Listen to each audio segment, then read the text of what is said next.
যাদের স্কিন একদম আমার মতো প্রবলেমেটিক তারা ভাবছো অষ্টমীর দিন কীভাবে একটা মেকআপ লুক করবো সাবেকি মেকআপ, তারা একদম স্টেপ বাই স্টেপ এই ভিডিওটা দেখো। প্রথমেই ফেস ওয়াশ দিয়ে মুখটা ভালো করে ধুয়ে নিয়েছি। তোমরা তোমাদের কাছে থাকা যে কোনো ফেস ওয়াশ দিয়ে মুখটা ভালো করে ধুয়ে নেবে।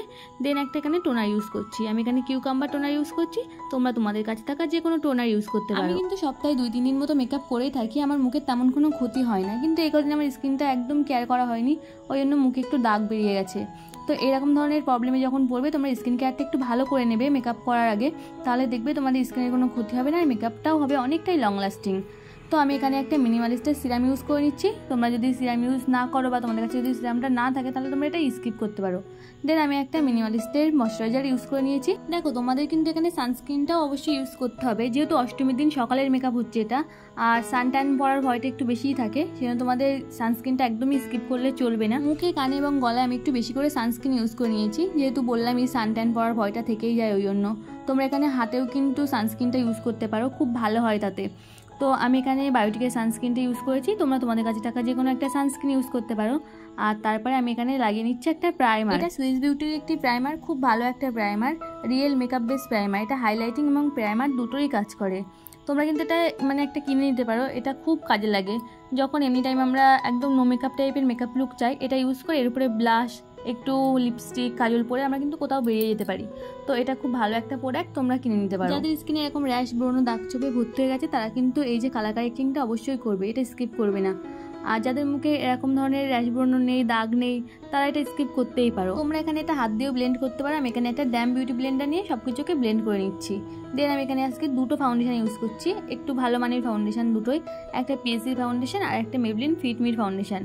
আর আমার এখানে ইউজ করার পদ্ধতিটা তোমরা দেখে বুঝতেই পারছো, আমার যেখানে যেখানে ঘাম হয় সেখানে কিন্তু আমি ফাউন্ডেশন ডাইরেক্ট ইউজ করিনি, আমি আশপাশে ইউজ করেছি। আর যেটা ড্যাম বিউটি ব্লেন্ডারে থাকছে এক্সেস প্রোডাক্টটা, ওটাই কিন্তু যেখানে যেখানে ফাউন্ডেশন ইউজ করিনি সেখানে সেখানে ইউজ করে নিয়েছি। ফাউন্ডেশনটা তোমরা যদি এইভাবে ইউজ করো তাহলে দেখো তোমাদের ঘাম হলে তেমন একটা মেকআপটা কেকই দেখতে লাগবে না।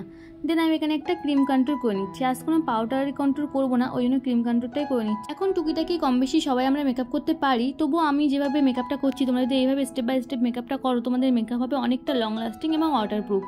আর যেভাবে আমি কন্ট্রোলটা করছি এভাবে তোমরা যদি কন্ট্রোলটা করো তোমাদের মুখটা অনেকটাই শার্প দেখতে লাগবে। আর নাকের পাশটা কন্ট্রোলটা আমি একটু বেশি করে করলাম, তাহলে নাকটা বেশি একটু শার্প লাগে, আমার এটা বেশ ভালোই লাগে। তো নাকটা কিন্তু আমি কন্ট্রোল করি, অন্য পোর্শনটা কন্ট্রোল না করলেও নাকটা অবশ্যই করি। আমি এখানে নিয়ে নিয়েছি একটা সুইস বিউটির কনসিলার, মোটামুটি এটা তোমরা 300 টাকার মধ্যেই পেয়ে যাবে। আর আমি দেখো এখানে ভালো করে দেখলে বুঝতে পারবে এটা কিন্তু আমার স্কিন টোন থেকে অন্তত 2 শেড মতো লাইট তো হবেই।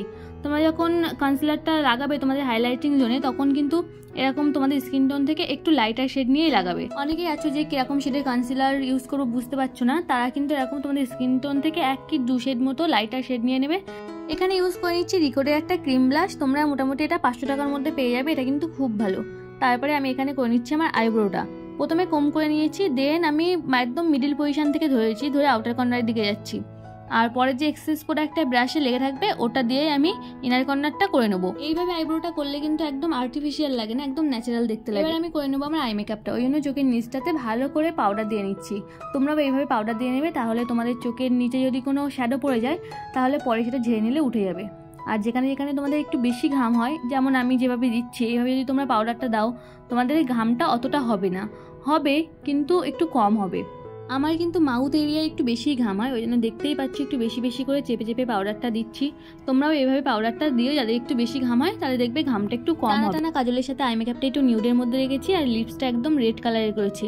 আর এই ধরনের মেকআপের সাথে না একটু রেড কালার লিপস্টিকটা আমি বেশি প্রেফার করি। আমার মনে হয় এরকম ধরনের একটা নিউড আই মেকআপের সাথে রেড কালারটা একটু বেশি ভালো লাগবে, ওই জন্য আমি রেড কালারটা পরেছি। তোমরা চাইলে কিন্তু নিউড কালার লিপস্টিক পরতেও পারো, ওটাও খারাপ লাগে না।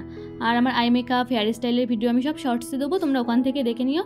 দেন আমি এখানে গয়নাটা পরে নিচ্ছি, প্রথমে এই হারটা পরেছিলাম, তারপরে আমার মনে হলো না এই হারটা পরলে বেশি ভালো লাগবে, ওই জন্য আমি এটা পরেছি। দুটো হারই খুব সুন্দর, আর তোমরা কিন্তু অবশ্যই জানিও কোন হারটা পরে আমাকে বেশি ভালো লাগছিল। এই হারটা আমার বিয়ের হার, তেমন একটা পরা হয়ে ওঠে না, ওই জন্য আজ পরলাম। এরকম একটা লুকের সাথে এই হারটাও কিন্তু খারাপ লাগছে না। পুরো মেকআপটা আমি এখানে সুইস বিউটি সেটিং স্প্রে দিয়ে সেট করে নিয়েছি। তোমরা তোমাদের কাছে থাকা যে কোনো সেটিং স্প্রে দিয়ে পুরো মেকআপটা সেট করে নিও, তাহলে মেকআপটা অনেকটা লং লাস্টিং হবে। আর আজকে বাইরে বৃষ্টি হচ্ছে তো কারেন্টটাও খুব ডিস্টার্ব করছে, যাওয়া আসা করছে, তো কিছু কিছু ক্লিপ আমার নেওয়া হয়নি, ওই জন্য আমি এখন বলে দিচ্ছি আমি এখানে কিন্তু Swiss beauty setting spray use করেছি। আর একটা লাল টিপ এবং সিঁদুর পরে লুকটা কমপ্লিট করলাম। লুকটা কেমন হয়েছে অবশ্যই কিন্তু জানিও। আর এখানে কারেন্টটা চলে যাওয়ার পরেও কিন্তু মেকআপটা খুব সুন্দরই দেখতে লাগছিল, সেটাই তোমাদের দেখাচ্ছি। আর আমার মনটা একটু খারাপই ছিল, যেহেতু আমি ভেবেছিলাম ওয়াটারপ্রুফ টেস্টটা করে তোমাদের দেখাবো। পুরো লুকটা কমপ্লিট করে আমি কিন্তু এখানে অনেকক্ষণ বসেছিলাম, তবুও কারেন্টটা আসেনি। যাই হোক, ভিডিওটি ভালো লাগলে অবশ্যই একটা লাইক দিও আর চ্যানেলটিকে সাবস্ক্রাইব করে আমার পাশে দেখো। দেখা হচ্ছে অন্য কোনো দিন অন্য কোনো ভিডিও নিয়ে, ততক্ষণে সবাইকে বাই।